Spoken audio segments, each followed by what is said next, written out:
Samedi matin, Orly. Le Paris Saint-Germain a déjà un pied en deuxième division. Pour les Parisiens, ce vol en direction de Saint-Étienne, c'est voyage au bout de l'enfer. Mais très vite, dans l'enfer vert de Saint-Étienne, les Blancs prennent le match en main. Centre de Reynaud, tête stéphanoise, Omar Sène à la réception. Et regardez, tir croisé, à ras de terre, PSG 1, Saint-Étienne 0.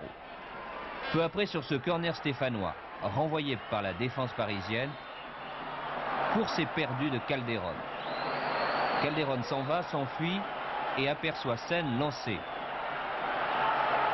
Sène lobe Castaneda. Paris Saint-Germain 2, Saint-Étienne 0. C'est le chaos dès la première mi-temps. Saint-Étienne est touché en plein vol. Gérard Rouillet respire. Paris Saint-Germain et leur entraîneur ont peut-être sauvé leur tête. Qu'est-ce qui s'est dit à la mi-temps? Après un petit moment de récupération, je leur ai dit que notre adversaire c'était nous-mêmes. C'est-à-dire qu'il fallait rester extrêmement concentré, extrêmement appliqué, ne pas trop se laisser emporter par le résultat et presque repartir en mettant le compteur à 0. Vous leur avez demandé de jouer défensif? Non, pas du tout.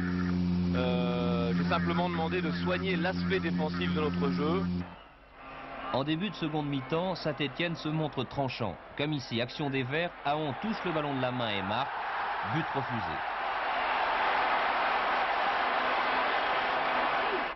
Des efforts stéphanois qui finissent par payer. Comme ici.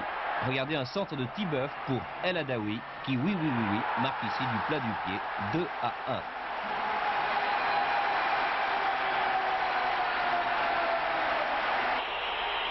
Coup franc du Paris Saint-Germain, Calderon et belle interception de Castaneda, bel arrêt de Castaneda.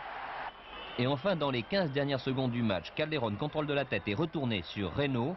Reynaud et Calderon à nouveau. Et Reynaud, qui finalement marque 3-1 pour le PSG.